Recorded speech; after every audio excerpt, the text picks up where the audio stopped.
So perfect. Let us start. Before starting, I'll like put on. Now the screen is visible, right?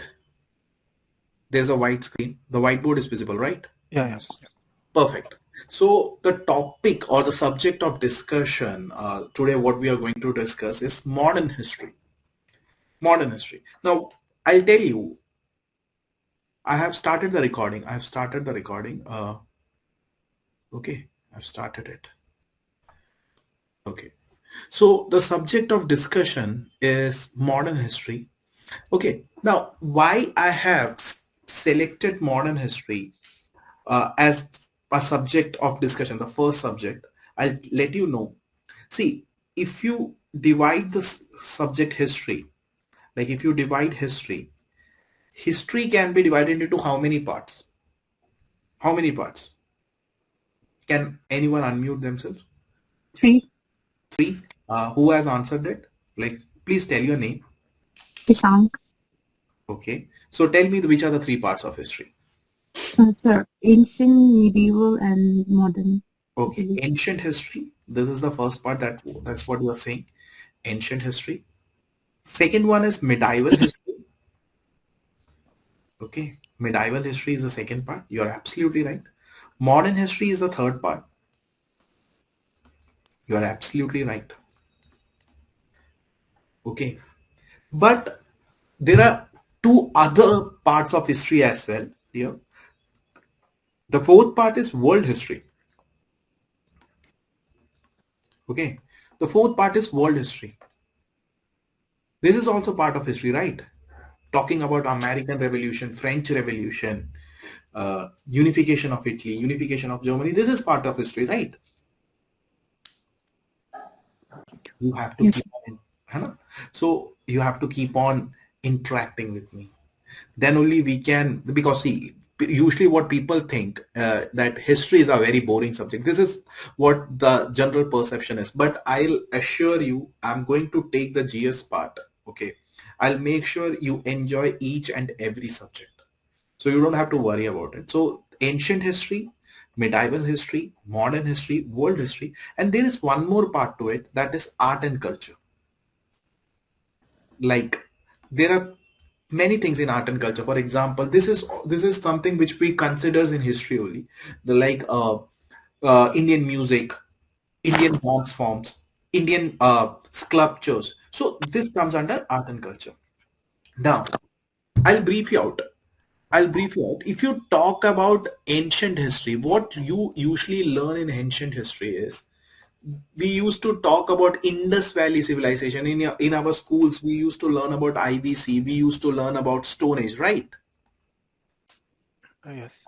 Right. Yes. Stone Age, Indus Valley civilization, Vedic period. Okay, all those things will come under ancient history. Stone Age, IBC, Vedic period, all those things will come under ancient history. Then what will come under medieval history? The Mughal Empire. Okay, so the Mughal Empire, all those empires, the Delhi Sultanate, all those empires will come under medieval history. Okay, all those empires will come under medieval history.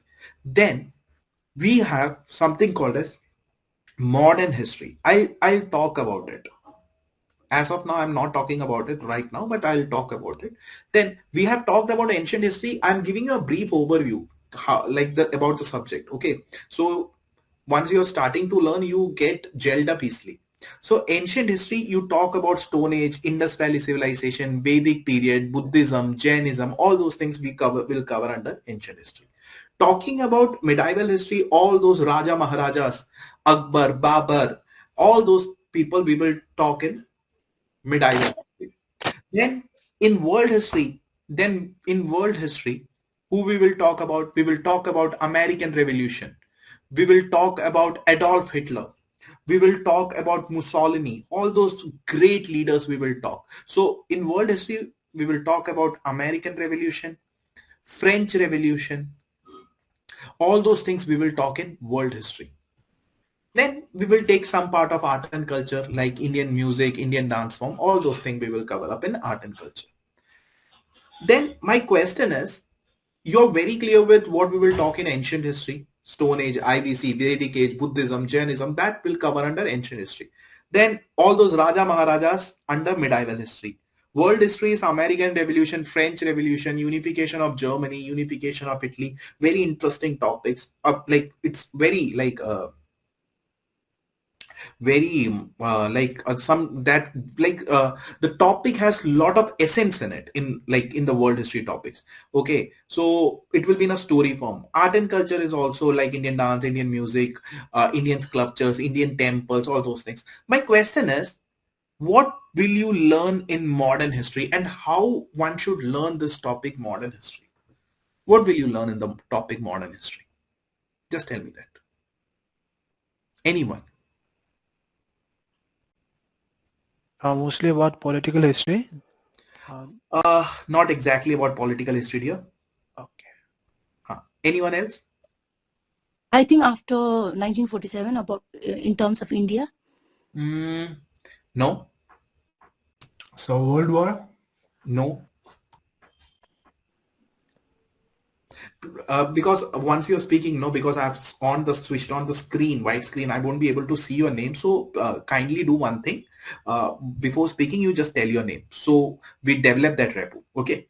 So not exactly, not about World War, not about political history. What else? What else we will learn in? These are not the like something which we will learn in modern history. What we will learn in modern history? Any idea? On the battles of Battle of Panipat, and including All the the battles. time when British came to India. Absolutely right. What's your name, dear? Suraj. Suraj. Absolutely right. We will learn about Battle of Panipat, Battle of Buxar. Okay. Now, since one of you said, like in modern history, we will learn about India after 1947. You told me, no, like in modern history, we will learn something after 1947. No, we won't be learning that in the modern history part. There is one more part of history then that is called as PIC. That is called as PIC. I'll write it here. PIC. That is post-independence consolidation. India after 1947. Okay, that is post-independence consolidation, India after 1947. That is a small part. That also I'll let you know how to learn it. I'll also tell you, we will discuss about Indira Gandhi, Rajiv Gandhi, all those people there. Okay, so now coming to the point, you have got a brief idea of the subjects, right? Yes. You have got the brief idea of the subject, not like the subject can be divided into how many parts.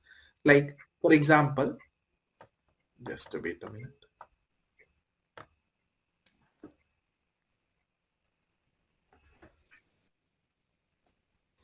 For example,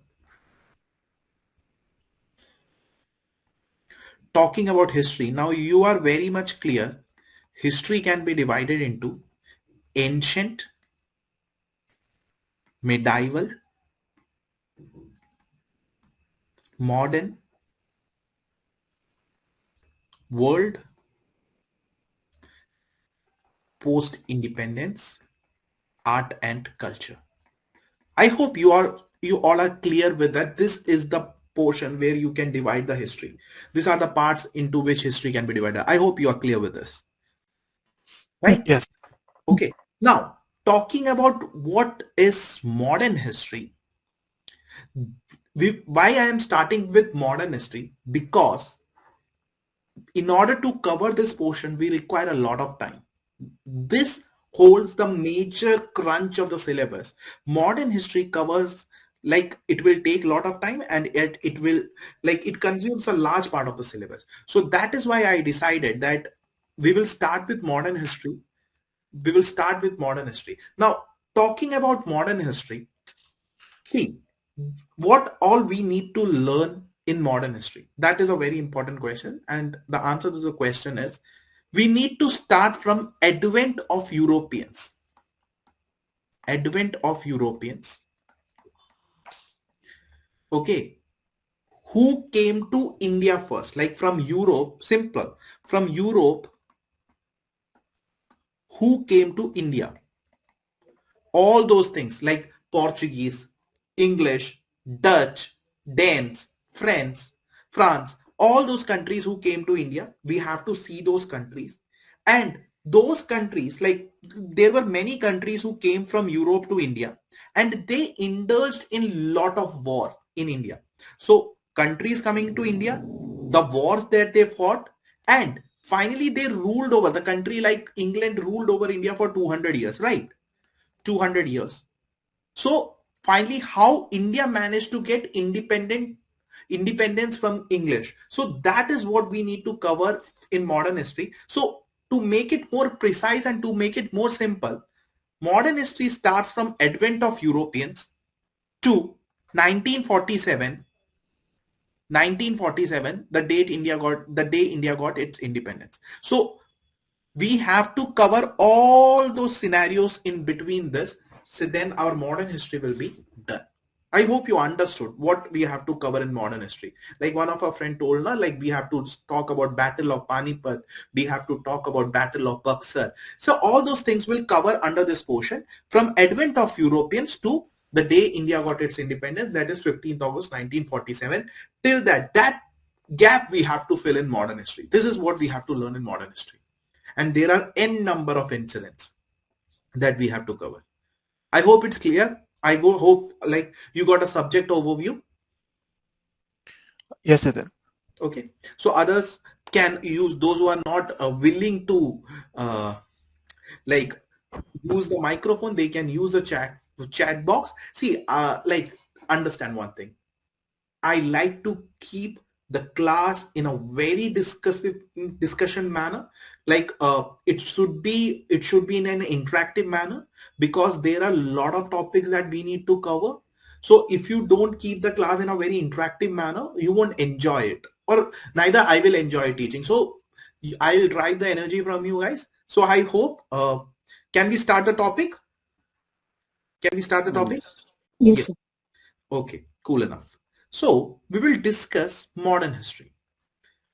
So the first topic of modern history,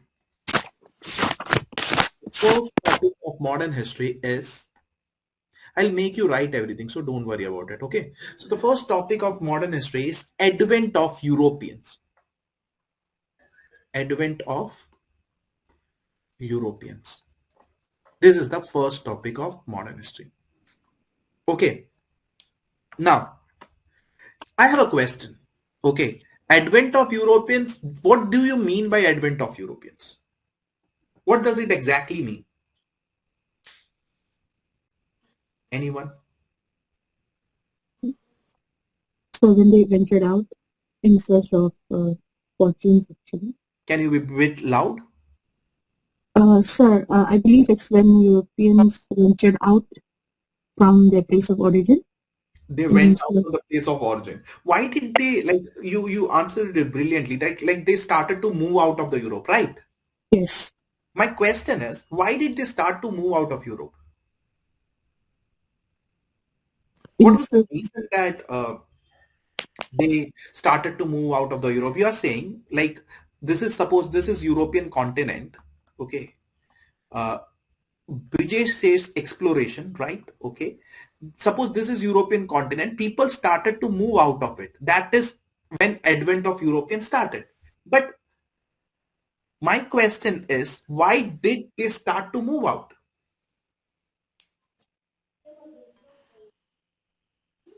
Why did they start to move out?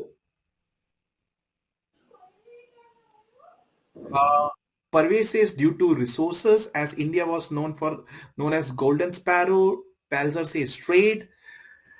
But see, Europe also has plenty of resources, right? Europe as a land has plenty of resources. Then why? Why did they move out of Europe? For trading, sir. For trading? Not exactly. Not exactly, dear. Not exactly. Question is, understand, Ravage Rai, domination of Arabs and Turks. See, like Ravage has answered it more aptly. I'll tell you something. See, in Europe, there was a religious tussle going on. there was a religious tussle going on in Europe. This tussle, just understand, this tussle was between Roman Catholic religious people, Roman Catholic religious people versus Protestants. Okay. See, this is not part of modern history. This is part of world history, but still I'm telling you why they started to move out of Europe. So there was a tussle that was going between Roman Catholic versus Protestants. Okay. And Turks. Turks were like someone who believed in Islamic religion. They also were involved in various tussles in Europe. Okay. Now, what people tried to do because of this tussle, the people were not having a peaceful life here in Europe. There was religious tussle. So once there is a religious tussle in the society, will there be harmony in the society? Will there No, be harmony in the society? no, No, No. sir.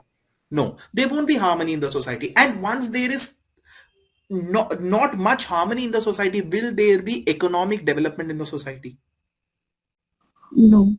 No. So there was a religious tussle that was going on in Europe. There were various religious tussles, like Roman Catholic people fighting with Protestants, Ottoman Turks dominating. So because of this religious tussle, there was no harmony in the society and there was not much economic development in the society. Clear? There was not at all much economic development in the society. So many people, what they tried, they started to move out of Europe. Okay, they started to move out of the Europe in 15th and 16th century. 15th and 16th century, they started to move out of Europe. Now, obviously, why will someone move out of Europe? They wanted livelihood. They wanted food to eat. So what they tried is, in search of livelihood, they tried to find many trade routes. Okay, they tried to find many trade routes. For example, a person X was not having enough livelihood in Europe, so he started to move out of Europe and he found a trade route. He founded a trade route.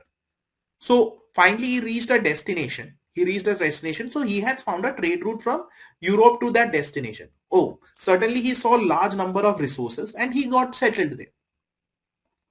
And like when a person move out of Europe, people think that he was on a like he was on for a geographical discovery. It was not for a geographical discovery. No person from Europe went to other countries in search of a geographical place. They just wanted to ensure that they are having enough livelihood. So they started to find trade routes and finally they reached certain lands. Clear? Yes, sir.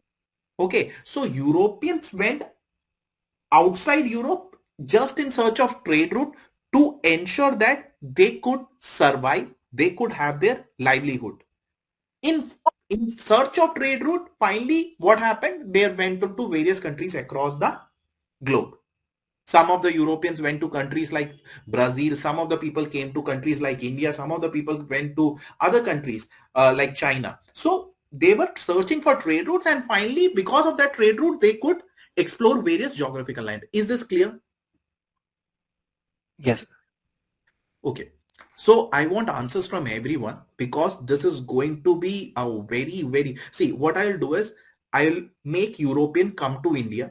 Okay. I'll explain you all those scenarios. Then I'll make them fight with Indian rulers. So I'll narrate you in a story form so that once you're giving the examination, no, you don't have to mug up anything. You will recall that story and you will be able to reciprocate in your answers. Okay.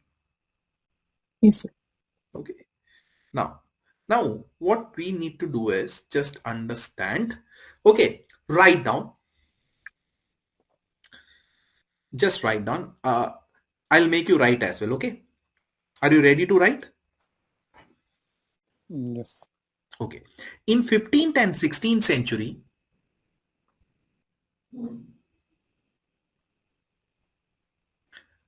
in 15th and 16th century, many Western European countries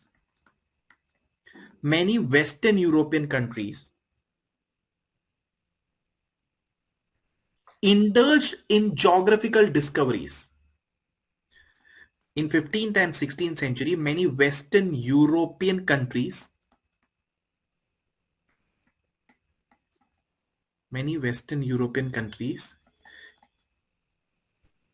indulged in geographical discoveries. Okay, so many Western European countries were indulged in geographical discoveries. Okay, and reason I have told you, because there was tussles going on, so they wanted to move out of Europe. Now write the second line. These geographical discoveries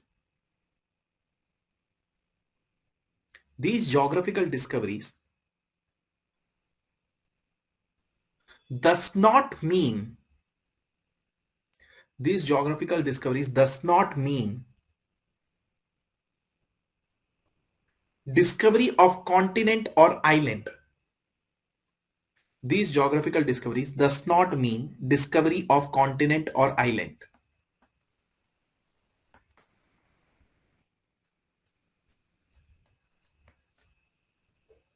But it was discovery of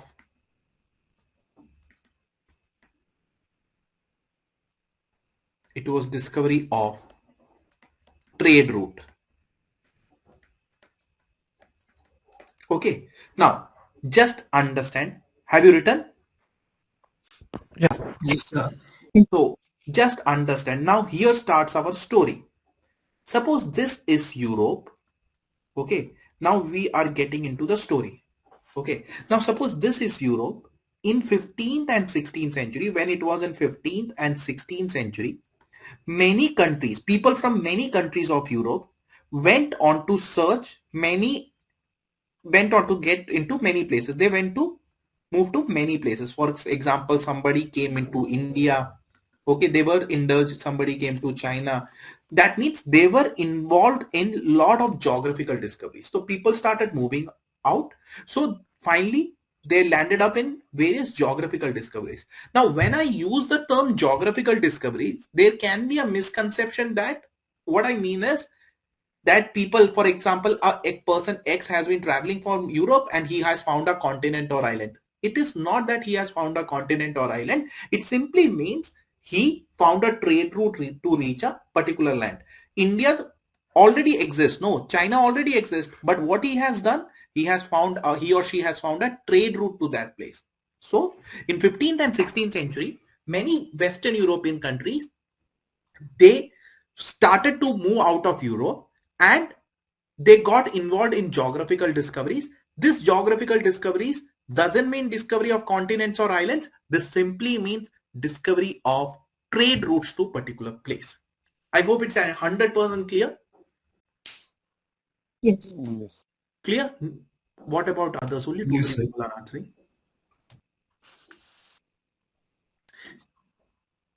Others? Everyone is clear with the topic? Yes, sir. Good enough. Now understand. Okay. Now understand one thing. Okay. Now listen.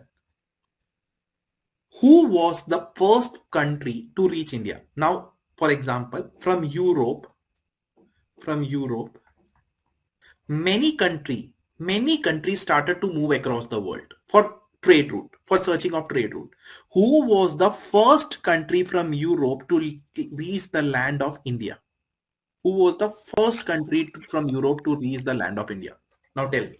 Portuguese. Very right. Portugal was the first country, the land of Cristiano Ronaldo. You are well aware of Cristiano Ronaldo, right? I don't need to tell you. Right? Yes. Okay. So Portuguese was the first country from that part of the world to reach India. Now, who was the first person? Who was the Yes, the first person to come to the land of India from Portugal. Now, let us forget about Europe now. We are clear with one thing. Okay, we are clear with one thing. The thing what we are clear is the Portuguese were the first to come to the land of India. Who were the first? Portuguese came to India. They were the first who came to India. Now here starts the real game. Now, who was the first person from Portuguese to come to India? It was Vasco da Gama. Okay, his name was Vasco da Gama. He was the first person. Now we are clear with the first point. Portuguese was the first to land onto the Indian soil, and the first person to come to Indian soil was Vasco da Gama. My second question is, what was the year when he came to India? Which was the year when he came to India? 1642. No, no, no, not exactly. Anyone else? Any guesses? See, I don't mind you guys giving wrong answers. Pelzer says that 1500. No, I don't mind. See, you have to. 1700 to 1800, in middle of that. I could not hear you once more, dear. In between 1700 and 1800. No, Ravage. Ravage. 1500, I guess, sir. 1500. No, no, no, no, no. Within Ravage. 1500. If I'm I think around pronouncing. 1400. No, Sonal and Ravage has answered it correctly. Okay, I might pronounce your name wrongly. I apologize for it. But Sonal and Ravage has, and one more, Palmula, Mr. Bhutia has answered it correctly. The correct answer is Vasco da Gama came to India in 1498. He came to the land of India in 1498. Now, my second question. So we are clear with two things is Portuguese was the first to reach to the land of India. And the first uh, person to come to India was Vasco da Gama in 1498. I am highlighting these things. Okay, we will write it. Don't worry about it. I'll make you write everything. Now, my next question is, definitely Portuguese came to India. Vasco da Gama was the person. He came to India in 1498. Where did he land first? Which was a location where he landed first? Yes, Rivaj has answered. Kolkata. Not Kolkata. It is Calicut. It is Calicut. Okay, Calicut is the location where he landed. Now, where is Calicut in India? Where is Calicut in India? And Kerala. huh? I could not hear. Kerala. Yes, Calicut is in Kerala. Calicut is in Kerala, and it is called as Kozhikode. Now it is also called as Kozhikode. Okay, you don't have to remember this, but Calicut is in Kerala, and Vasco da Gama finally reached after a long journey from Portugal. He reached Calicut, Kerala. Okay, he reached where? He reached Calicut, which is in Kerala. I hope you are clear with it. Yes, sir. Okay, absolutely clear. Okay, now I have a counter question. I have one more question to ask. Now, see, it is all about competitive exam. It is all about how much you know about a particular thing. Okay, so we will be discussing the things in a very in-depth manner. Now, my third question is, actually, first question was who was the first country to land, which was the first country to land to Indian soil? You answered it rightly, Portuguese. Second question was who was the person who came to India? Vasco da Gama was the person. He came to India in 1498 and he reached Calicut, which is in Kerala, and it is also called as Kozhikode. I'll make you write all these things. Now, my next question is Vasco da Gama came to Calicut in 1498. There was a ruler in Calicut. There was a particular ruler, a person who was ruling in Calicut. What was the name of the ruler? What was the name of the ruler?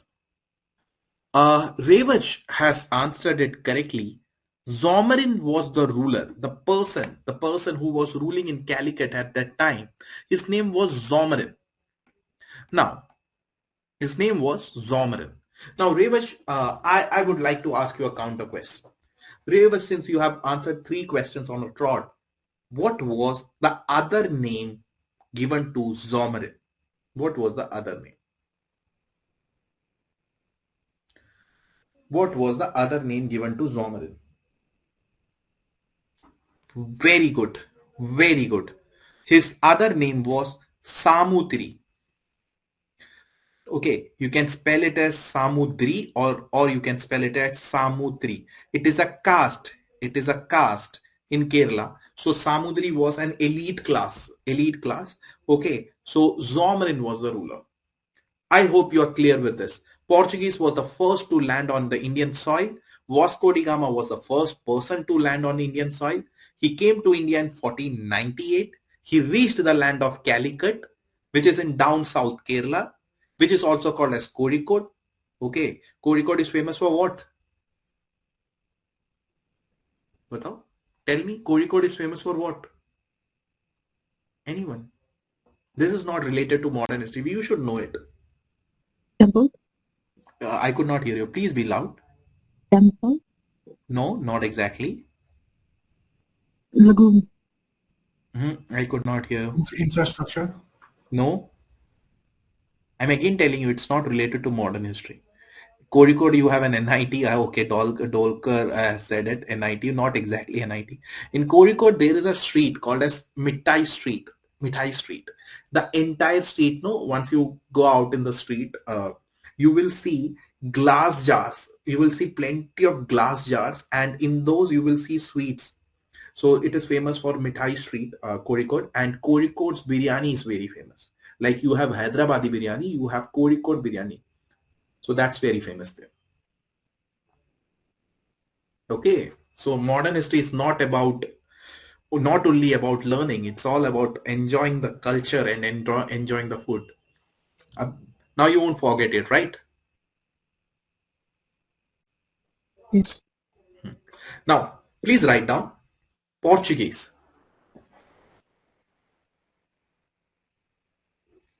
Portuguese. In 1498,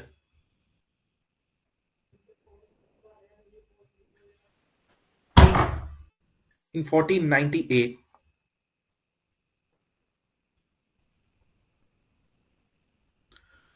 Vasco da Gama, a Portuguese man, a Vasco da Gama, a Portuguese man, reached Calicut. In 1498, Vasco da Gama, a Portuguese man, reached Calicut. Just write down Calicut, bracket, in bracket, write down Kerala.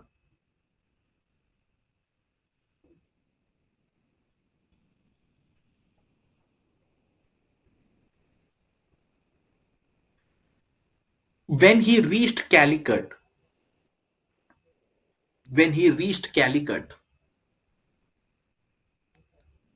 Zomrin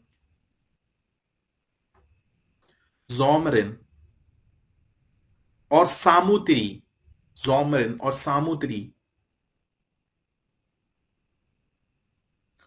was the ruler. Zomrin or Samudri was the ruler. Written? Yes, sir.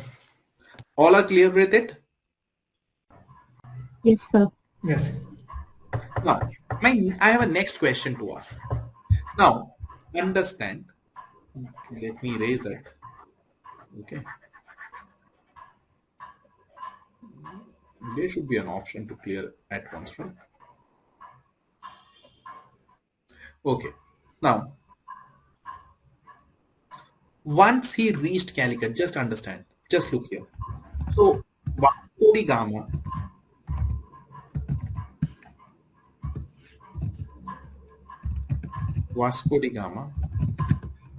in 1498 reaches Calicut. Okay, this is a very important portion. That's why I'm writing it here again. 1498, he came to India, Calicut,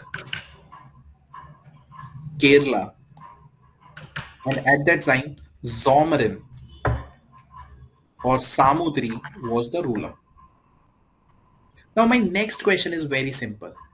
Vasco da Gama, a man from Portugal, came to India. At Calicut he came. After that, he established two other locations of India as well. he went on, he tried to establish himself into other locations. After Calicut, which was the location Vasco da Gama went to? Which were the two locations where Vasco da Gama went to?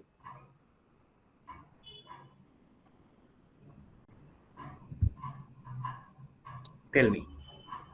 And you are very familiar with both the locations. I'm sure. Madras. No, Goa. Goa is correct answer. One is Goa. Goa is one answer, right? I know you might be very familiar with Goa. Okay. What is the next location? Revach has answered it. Cochin. Cochin. Cochin, which is in Kerala, which is also called as Kochi. Okay. And at the backdrop of Arabian Sea. So after coming to Calicut, Mr. Gama, Vasco da Gama, went to Goa for some fun, and he also went to Cochin. Okay. So this was the other two locations where he tried to establish himself. I hope you are clear. Yes, sir. Now, meanwhile teaching modern history and other subjects, I'll put some gyan also into your brain, XYZ gyan. So, like what I told about Calicut, why Calicut is famous? Huh? Mithai and biryani. Mithai and biryani. Now, tell me, I have a question to ask because you might have heard about Cochin, right? You might have heard about Cochin, right? Rebaj has answered it. Many people have answered it. Cochin, right? Have you heard about Cochin? A beautiful place at the backdrop of Arabian Sea. Have you heard about it? Yes, Not not much. Those are I said yes. Now I'll ask you a question. Where is Bank of Cochin? Where is Bank of Cochin? Raksha says yes. Where is Bank of Cochin? Just a casual question. Where it's at?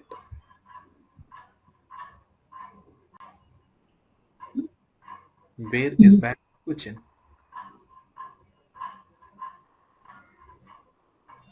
Maharashtra side. No. Just a casual question. I told now Vasco da Gama went from Calicut to Goa and Cochin, and this Cochin, what I'm talking about, is in Kerala. But I'm asking you, where is Bank of Cochin? Kerala. No. See, people usually think Bank of Cochin is in Kerala, but where Vasco da Gama, the Cochin which exists in Kerala today is Port of Cochin. Okay, it is Port of Cochin usually, and that is in India. The Port of Cochin is in India, in Kerala, but you should be very well aware. You should be very well aware. The Bank of Cochin is not in India. It's an industrial hub of Japan. Okay, okay, it's an industrial hub of Japan. Okay, it is a $1 billion hub. Okay, so of Japan, the Bank of Cochin is in Japan, not in Kerala. Okay, you should know such things. Okay, you should know such things not from the examination point of view, but from a general knowledge point of view.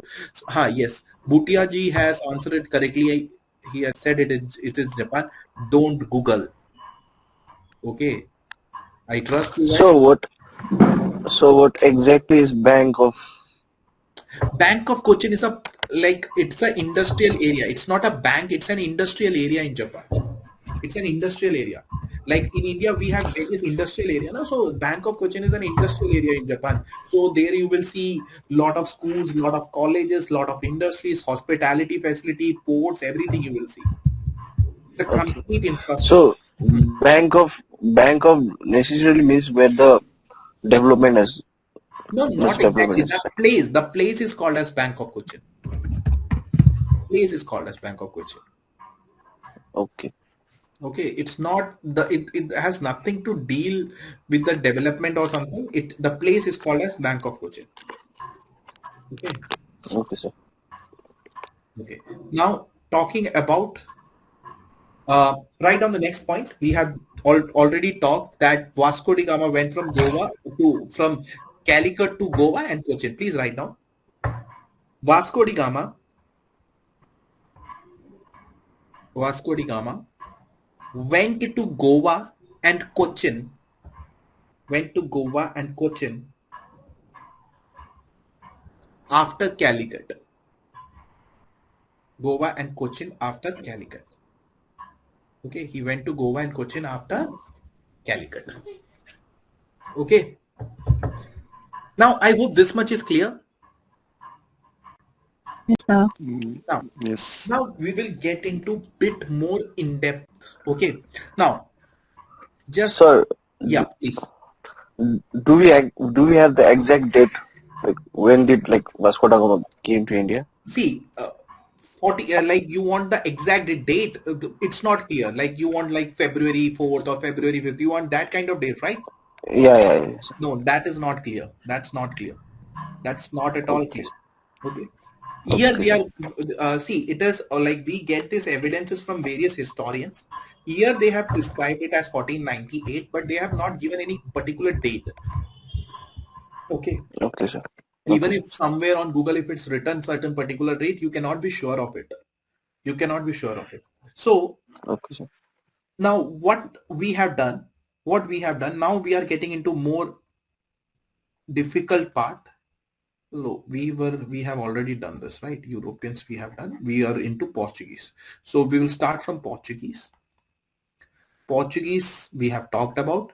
The person was Vasco, reached Calicut. Okay, 1498. After that, this man went to Cochin and Goa. After that, this man went to Cochin and Goa. Now, and obviously, Calicut is in Kerala. Cochin is in Kerala, and Goa, no one needs to tell you. You guys are very well aware where is Goa. Okay. And once he reached Calicut, Zomarin was the ruler and his name was Samudri. Okay. His name was Samudri. I'll write it here. Okay. Clear? This much is clear? Yes, sir. Now, I'll tell you some more important aspect here. Now, see, Vasco da Gama came to Calicut. But after coming into Calicut, he was into trade and all other things. So, in your examination, there can be a question, who was the first person to open a trading center at Calicut? Who was the Vasco da Gama came to Calicut 1498? You don't have any doubt about it. But the next question can be, who was the first person to open a trading center at Calicut? Trading center. Who was it? Who was the first person to open a trading center at Calicut? You have any idea? Maybe Vasco da Gama. One by one, please. Now answer. Vasco da Gama himself. No, it was not Vasco da Gama. Here the students make mistake. It was not Vasco da Gama who opened the trading center at Calicut. His name was Pedra D. Cabral. He was the person who opened a trading center at Calicut. Trading center, it was kind of a godown where you store your goods for the trade. Okay, in 1500. In 1500. Okay, you have to remember this person's name, because usually what students think Vasco da Gama came in 1498, so it would be Vasco da Gama who opened the trading center at Calicut.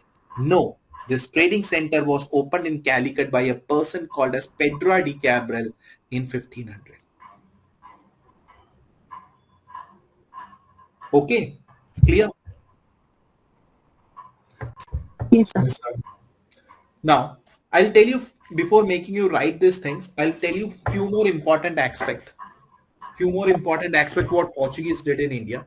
Okay. Then after 1500, in 1501, Vasco da Gama opened a factory. He opened a factory at Kannur. He opened a factory at Kannur, which is near to Calicut.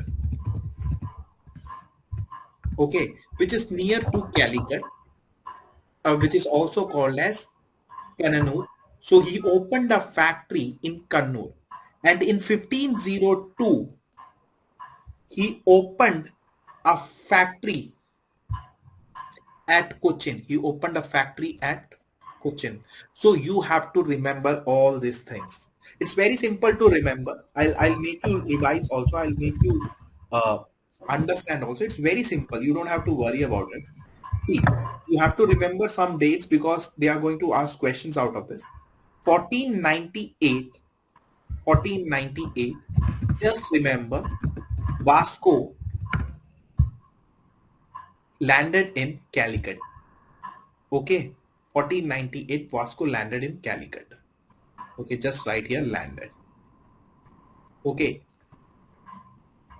1500, another Portuguese person, Pedro de Cabral. Pedro de Cabral. Pedro de Cabral opened a factory at Calicut. Opened a factory at Calicut. He opened a factory at Calicut, Pedro de Cabral. In 1501 and 1502, it was Vasco who opened a factory at Kannur, and it was Vasco who opened a factory, or what you call as a trading center, at Cochin. Now, how to remember? Just remember one thing. 1498, I'll highlight it. How to remember these things? See, 1498, Vasco da Gama came to India. It was Calicut. Just remember this. It was not Vasco da Gama who set up a factory at Calicut. Vasco da Gama came to India, but it was not Vasco da Gama because he went to Goa and Cochin. It was Pedro de Cabral. It was Pedro de Cabral who came to Calicut and established a trading center. After that, Vasco da Gama went to a nearby location of Calicut and established a trading center at Kannur, and he also established a trading center at Cochin. I hope this is clear. Yes. And see, I'll tell you one thing. I will explain you each topic in a very in-depth manner. You can take it from me. I'll explain you each topic in a very in-depth manner because I am a teacher who teaches UPSC aspirants. Okay, I have been teaching UPSC aspirants for so many years, and I teach in Delhi. And mostly I'm staying in Delhi and teaching, but I travel to all the places in India and teach. Okay, so all these things, I have a good experience on competitive exam, how to handle the competitive examination student. So I teach everything which is possible from my side to make sure that you don't get any question out of the syllabus. So we will go in depth. And I hope you will cooperate with it so that you get the best out of it. Okay. So you want me to go in depth, right? Yes. Yes.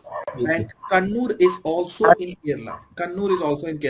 Dolkar has asked the question, where is Kannur? Kannur is in Kerala. Okay. Kannur is in Kerala. Okay.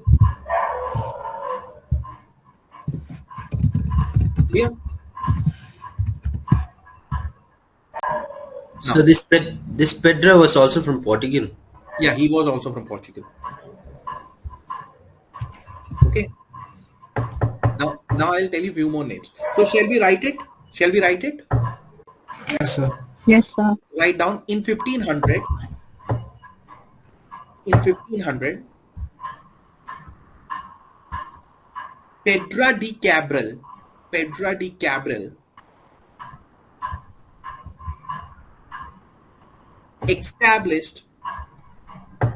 Pedro de Cabral established first trading center at Calicut.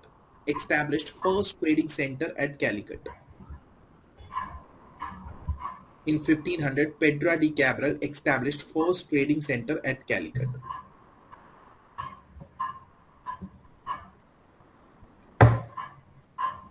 In 1501,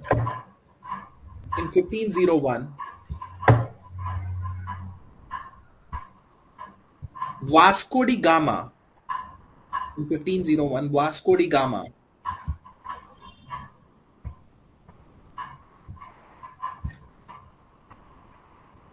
set up a factory. Vasco da Gama set up a factory at Kannur, Kerala. At Kannur, Kerala.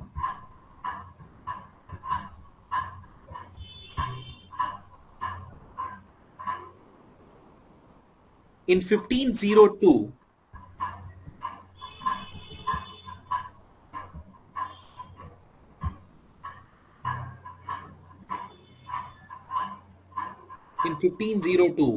Vasco da Gama set up a factory at Cochin. Set up a factory at Cochin. Now, I hope this much you are clear. Yes, Sir, sir. Now, we will take. sir, Please ask question. out of curiosity, sir, Yes, sir. like what kind of factory was that, sir? Like it was not a manufacturing unit. It was not a manufacturing unit, but what those factories were basically a trading center. Like from they could collect Indian things and they could store there and they could export it to Europe. Okay, so those factories were basically a trading center. It was not actually a manufacturing unit. Okay, Okay, sir. now I have a question. Like we have discussed few points till now. No, who can take the risk of briefing those entire points? Then we will move further. Who can take the risk of briefing those entire points? Anyone? Come on, guys.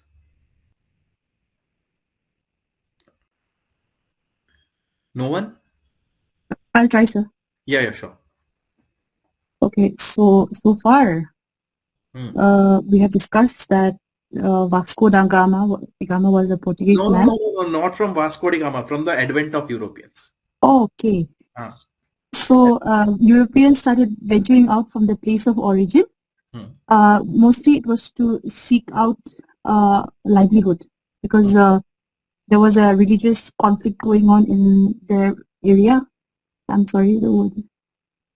So they discovered new lands through trade routes.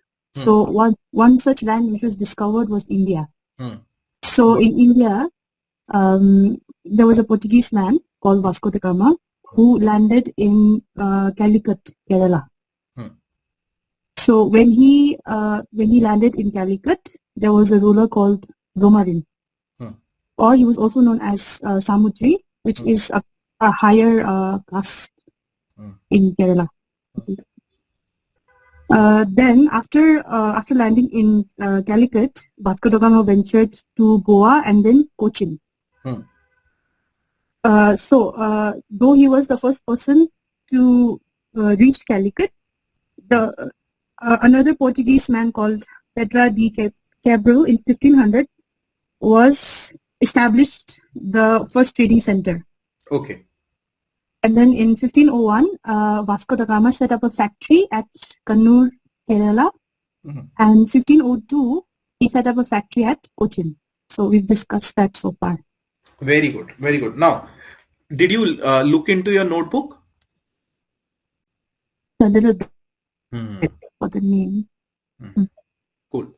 See, so understand, 1498, Vasco came to Calicut. Now, these things are going to get bit more tougher. Vasco came to Calicut. 1500, Pedro de Cabral established factory at Calicut. So we are clear with these two things. He established factory at Calicut. Okay. 1501. Okay. It was Vasco who established factory at Kannur, which is very near to Calicut. And in 1502, there was Vasco again establishing a factory at Cochin. Okay, we are clear with these things. Now, there was a person who introduced a policy. Now, he was a Portuguese man. Now, my question is, this policy was introduced in 1505. In your examination, they can ask you, what was this policy all about? Okay. What was the policy all about, which was introduced by a Portuguese man in 1505, and what was the policy? What was the policy all about, which was introduced by a Portuguese man in 1505, and what was the policy? Revaj has answered it correctly. First tell me, from where did you find all these answers? Have you already read through the books? Because you are answering most of the things correctly. Yes, you have read it. Good enough. Okay. Now, Reva, since you have answered it correctly, the policy is blue water policy. It was introduced by a Portuguese man in 1505. Now, what is this blue water policy? Somebody's mic is on and the sound is coming from there. Please, whoever's mic is on, please switch it off. Okay. What is this blue water policy? Anyone having any idea? Anyone having any idea what is this blue water policy? Anyone having any idea what is this blue water policy? So no idea. No idea. See, blue water policy is, this is the policy created by a Portuguese man called as Francisco de Almeida. Who was this Portuguese man? Francisco. Okay, his name was Francisco de Almeida. Okay. Francisco de Almeida was a Portuguese man who created a policy called as blue water policy. His target and his agenda was very simple. Through this policy, this man wanted to capture the entire Indian Ocean region. Okay, you know about Indian Ocean, right? It's an ocean near to India, Indian subcontinent. It's an ocean near to India. So Indian Ocean region, he wanted to become the master of the Indian Ocean. So Francisco de Almeida had a distinct dream that he will become the master of Indian Ocean. That simply means all the trade that will happen through Indian Ocean, he wanted to control it. Okay, so that policy by Francisco de Almeida is called as blue water policy. This man had a distinct dream of capturing all the trade of the Indian Ocean. Now, why somebody would capture all the trade of Indian Ocean? See, whoever controls the trade route will always be the king. For example, this is a trade route. And for example, one of your friend who is attending the class, his name is Dolkar. And there is a country X, there is a country Y. X has to transmit something to Y. But Dolkar is a ruler of a country A. What he tries, he controls this trade route. So when X transmits something to Y, Dolkar can take tax. So the person who controls, or the country which always controls the trade route, will rule the world. You will, whenever you read the history, in world history as well, whenever you read the things, you will understand the person who controls the trade route, be it Hitler, be it Mussolini, be it any person, the person who controls the trade route will rule for a longer period of time and will rule very prosperously. So Francisco de Almeida, Portuguese man, introduced a policy called as Blue Water Policy in 1505, and through this policy he wanted to be the master of Indian Ocean. Okay, clear? Clear? Yes, sir. And this was the first intent of Portuguese in capturing the trade. This was the first intent where they tried to capture the trade. Okay, so write down in 1505. In 1505,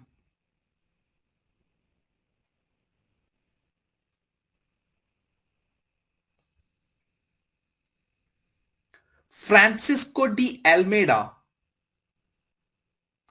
1505, Francisco de Almeida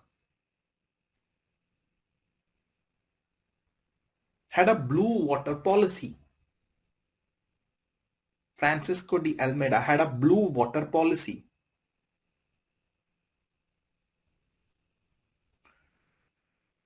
Through this policy,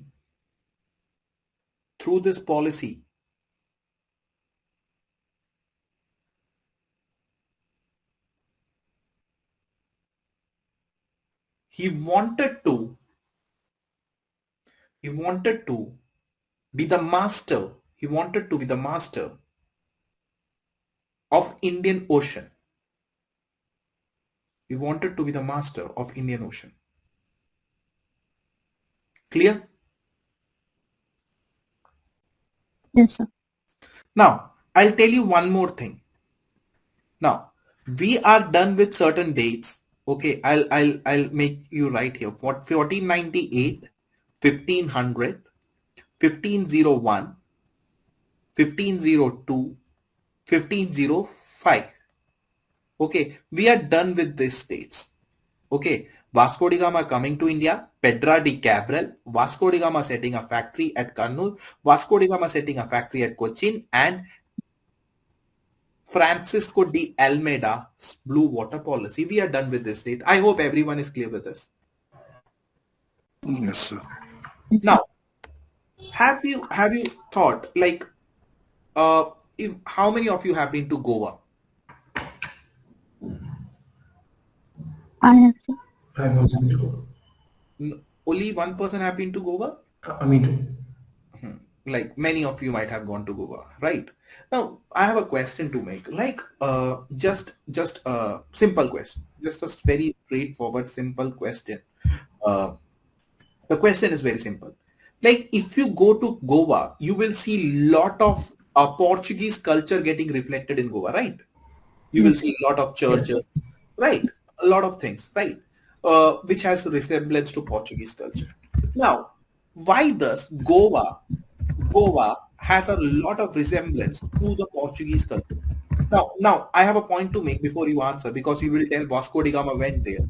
Vasco da Gama went there, so Goa is having a Portuguese cultural influence.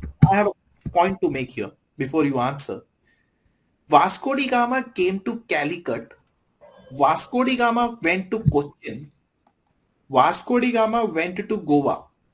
But if you go to Calicut and if you go to Cochin, you won't see much influence of Portuguese. You will definitely you will see certain influence. Definitely you will see certain influence in Calicut and Cochin. But if you talk about Goa, Goa has a huge influence of Portuguese culture. Why this has happened? It should have been Calicut should have been highly influenced, or Cochin should have been highly influenced, because this was the first location where he landed. But it was Goa which has high Portuguese influence. Why? Like somebody married like some like princess out there. Not exactly. Goa was ruled by Portuguese. Maybe no, not exactly. Maybe because it was their headquarters. Not exactly. Smaller area. No. Many answers are coming. Good. I am pretty much glad that you guys are responding. See, what I've thought is 2 days we will read 2 days we will be reading modern history and in the beginning, and then 2 to 3 days we will be reading polity. So I'll be having five classes with you in a week. Rest classes will be taken by other faculties. I'll be taking the GS part. Okay. Now, talk about Goa. Why does Goa has a lot of Portuguese influence? Any idea? Portuguese resided mostly in Goa, not exactly. Now, anyone wants to answer? Somebody wanted to answer? Sir, maybe a trade route was discovered. What was this? So maybe a newer trade route that made Goa No, an important port city. not exactly. I'll tell you why Goa had high Portuguese influence, or still if you go to the streets of Goa or beaches of Goa, and if you go to Portugal, you will see a lot of resemblance. The reason is very simple. Goa at that time was ruled by a sultan. Sultan means a king. Goa at that time was ruled by a sultan, and it was Sultan of Bijapur. Bijapur is a location. Bijapur is a place. And the Sultan of Bijapur, the king of Bijapur, okay, his name is not important. Otherwise, I would have told you. Sultan of Bijapur was ruling Goa. Okay, he was ruling over Goa. Now, what happened? A Portuguese person came here in 1510. So I'm adding one more date to this list. In 1510, a Portuguese person came here. His name was Alfonso de Albique. What was his name? Alfonso de Albique. Alfonso de Albique was a person who came to Goa. He came to Goa. Okay, he was a Portuguese man. Now, what he did, he defeated the Sultan of Bijapur.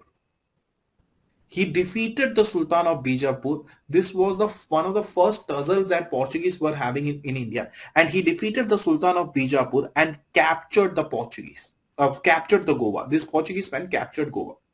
His name was Alfonso de Albique. Now, once he got Goa under his control, he tried to revamp Goa. He tried to create a lot of infrastructure in Goa. He tried to create a lot of churches in Goa. He was the person who was instrumental in developing beaches of Goa, Alfonso de Albique. So if you don't know, if somebody asks you who is the real founder of Goa, the real founder of Goa, like I'm not saying, many historians have quoted that Alfonso de Albique is the real founder of the one of the most beautiful places, Goa. Okay, so because this person captured Goa from Sultan of Bijapur, he could work on the infrastructural projects of Goa. So that is why Goa has, because of Alfonso de Albique, Goa has Portuguese influence. It was not because of Vasco da Gama. Okay, clear? Yes. Are you guys tired of lot of names? No, sir.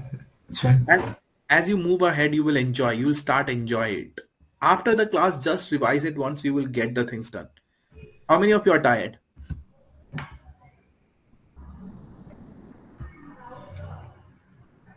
See, Not tired, sir. every subject will have different dimensions of learning.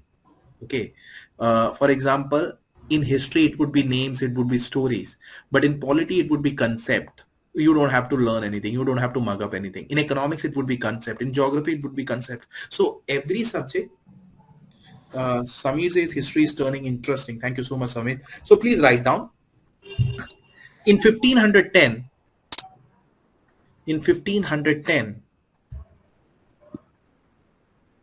Alfonso de Albique, in 1510 Alfonso de Albique, Alfanso, Alfonso de Albique,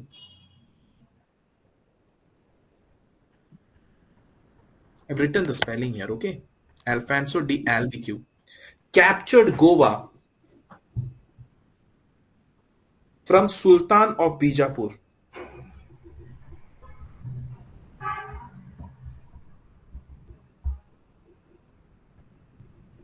Captured Goa from Sultan of Bijapur.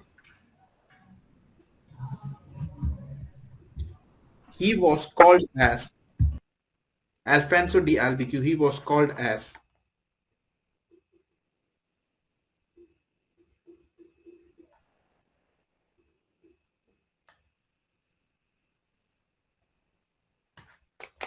Real founder of Goa. He was called as real founder of Goa. Now, let us see something else. Now, who will unmute the mic? You will unmute the mic, one person. Anyone? Ready? Somebody has unmuted. Who wants to speak? First. Okay, sir. Okay. So tell me your name. Ifang. Okay. Now, listen to me. You just have to tell me why 1498 is important. Just quick. Why 1498 is important? Vasco da Gama landed in Calicut. Good. Vasco da Gama landed in Calicut. Why 1500 is important? The first trading center was established by a Portuguese. Yes, first trading center was established by Pedro de Cabral in Calicut. Why 1501 is important? Vasco da Gama set up a factory At in Kannur. Okay, Yes. Vasco da Gama set up. 1502. He set up a factory in Calicut. He set up a factory at Cochin. Cochin. Okay. Now, why 1505 is important? Blue water policy. Blue water policy. What was the name of the person? Hmm? What was the name of the person? Francisco de Almeida. Francisco de Almeida. And 1510? 1510? Sultan of Bijapur was defeated. By Alfonso de Albuquerque. Alfonso de Albuquerque, and he changed the infrastructure of Goa, and he's called as the real founder. So you are pretty much clear with this thing. So there is nothing to worry in those things. Now we will go. Please. Like the name Goa, like was it the way before, like from the period, like from this time only? I could not understand your question. The name Goa, like Goa. Mm-hmm. Was it from before, like, or it is named like recently? See, it was called as Goa only. And it was established as a state later, but it was majorly called as Goa only during the time of Portuguese also. Okay. They haven't changed much names. Like I mean to say, like did Portuguese name it as like Goa, like? No. It was earlier also. During the time of Sultan of Bijapur, it was Goa only. Okay, sir. Okay.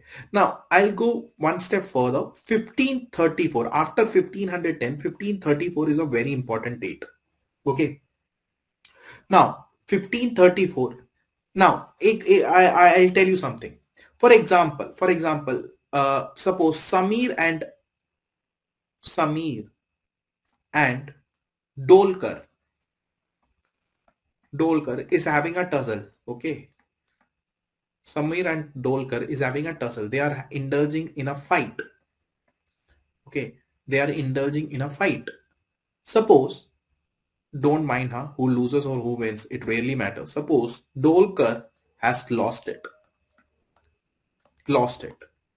Now, the ruling person, Samir, has defeated Dolkar. Okay. Now, Dolkar will have sleepless night today. Okay.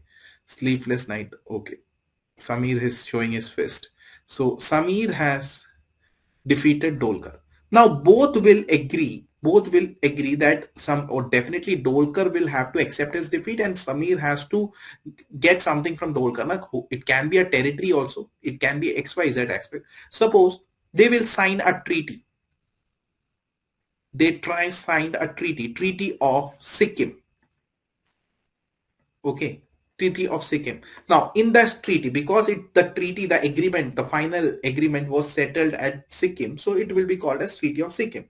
In that treaty, Dolkar will say that I have accepted the defeat, and Samir will say that if you have accepted the defeat, give me some money or give me some territory. So, in history, when you are reading, you will read lot of treaties which are signed.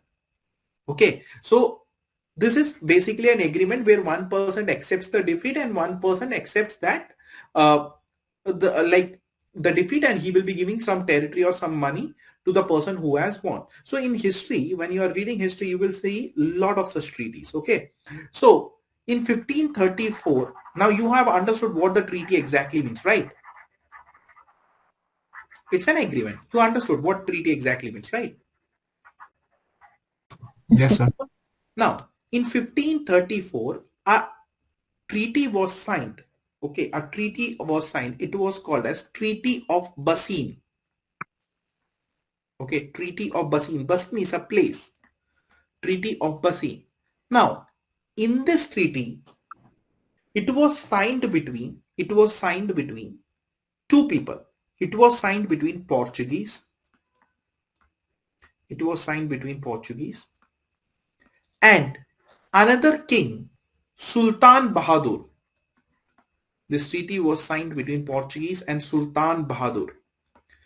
This guy, Sultan Bahadur, was the king of Gujarat at that time. He was the king of Gujarat at that time. Okay. Now, obviously, Portuguese defeated Sultan Bahadur. Okay. Portuguese defeated Sultan Bahadur because Portuguese were very powerful. Now, after this, in 1534, once Portuguese defeated Sultan Bahadur, they captured 3 places from Sultan Bahadur. Okay. Now, Portuguese defeated Sultan Bahadur. After this defeat, Sultan Bahadur had to give Portuguese 3 places. Number 1, Bassein. Number 2, Daman. And number 3, Diu. These are the 3 places which Portuguese took away from Sultan Bahadur of Gujarat in 1534 because Portuguese defeated Sultan Bahadur, and this was agreed in Treaty of Bassein. Okay, now why I have told you this, what was the relevance behind it? What was the relevance behind it telling you this, all these things?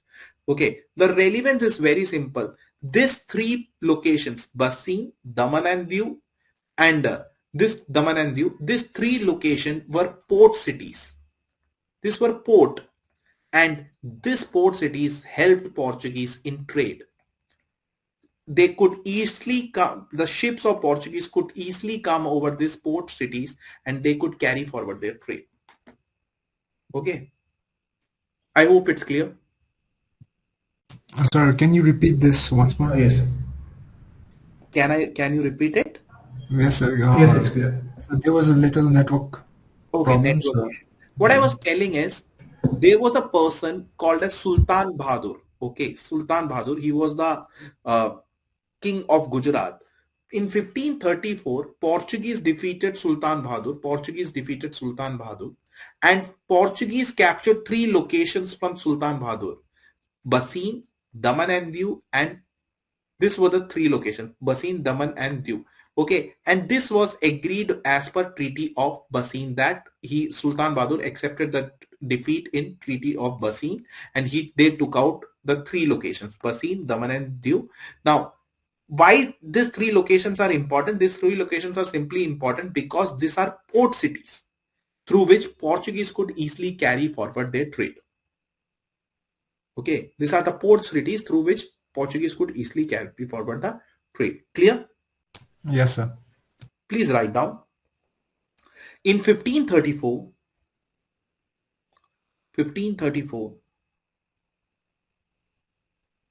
a Treaty of Bassein,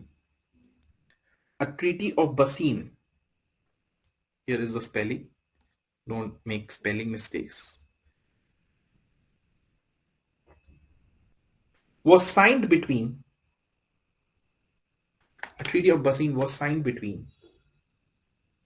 Portuguese and Sultan Bahadur of Gujarat.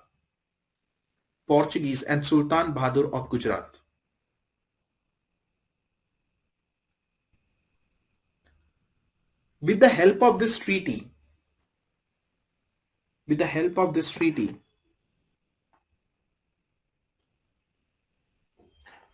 Portuguese gained control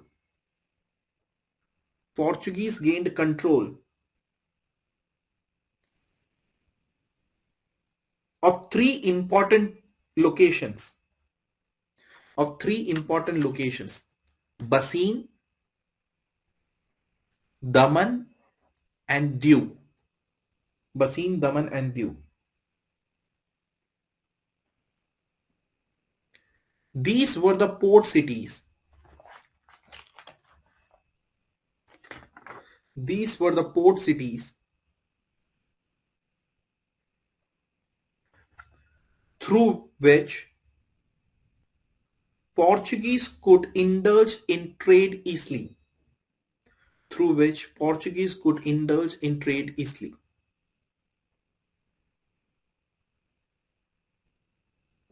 I hope you have understood till this.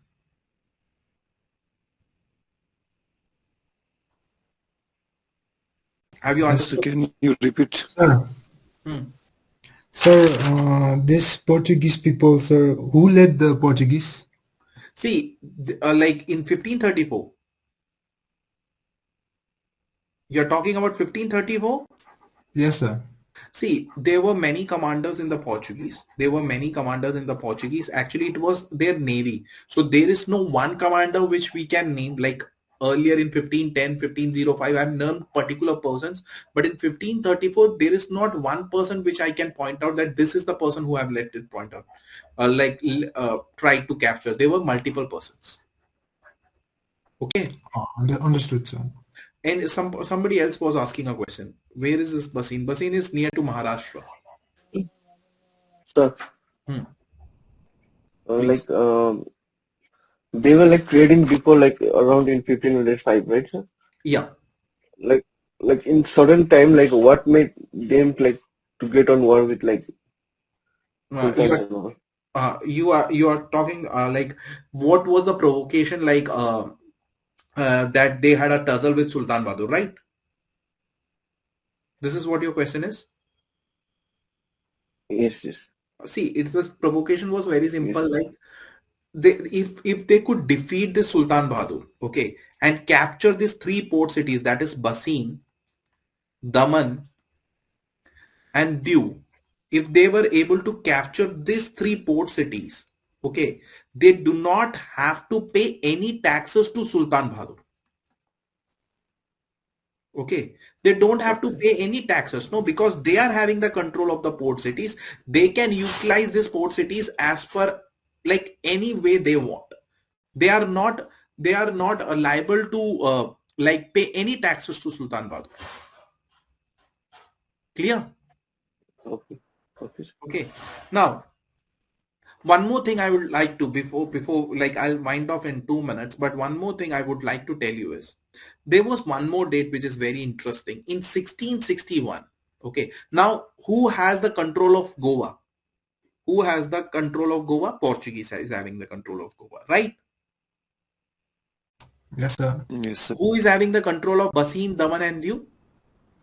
Portuguese. Portuguese. Portuguese. Portuguese. Now, what happened? By 1661, they had the control over one of the major territory of India, that is Bombay. Okay. One of the major territory of India, Bombay was also under their control. Now, what these people did, okay, what these people did, so in 1661, there was a Portuguese king, okay, there was a Portuguese king. So what this man did, he wanted to get his daughter, this king wanted to get his daughter married to a English prince, okay, a prince from England. His name was Prince Charles II, Prince of England. So Charles II, he wanted to get his daughter, this Portuguese king wanted to get his daughter married to uh, English prince, Prince Charles II.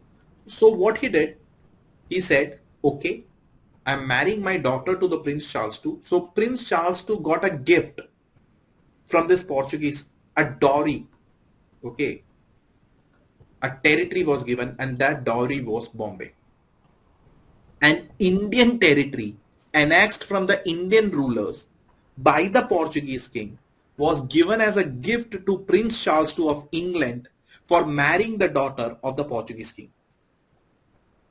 And we could not do anything. Clear? Yes, sir. In 1661, Portuguese king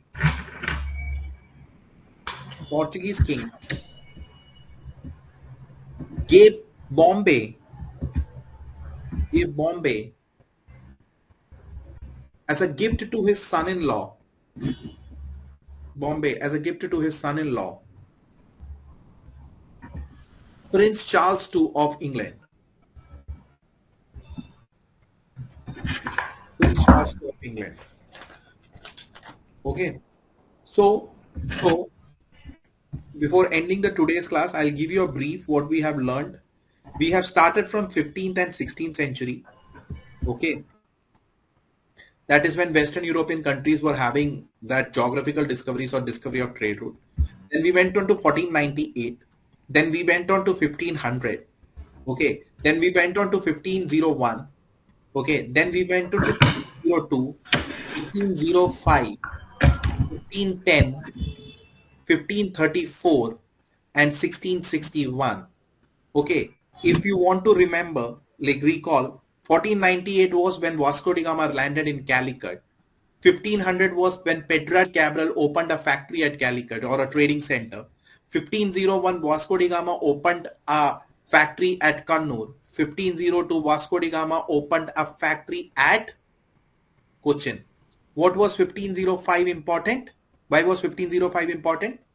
Francisco de Almeida, he set up the blue water policy. Blue water policy. Okay. Okay. 1510, why was it important? The Sultan of Bijapur was defeated by Alfonso de Almeida. Okay. Sultan of Bijapur was defeated and Goa was captured, right? And 1534 was important. Why? Because they lost Basin, Daman and Diu. Okay. These were the three locations they lost as per Treaty of Basin. Sultan Bahadur of Gujarat got defeated, and 1661 a Portuguese king gave Bombay as a gift to his son-in-law Prince Charles II. Okay. I hope you have understood today's class. Yes. Okay. Tomorrow be there on time. We will have further discussions. Now, tomorrow we will do further few more things about Portuguese, like it will take 10 to 15 minutes. Then we will switch into the legendary East India Company that ruled over India for so many years. That part you will find it more interesting because there will be a lot of wars we will discuss in that area. Okay. So that's all from my side. Thank you so much. Have a nice day. Good night. Thank you, sir. Thank you, sir. Thank you, class.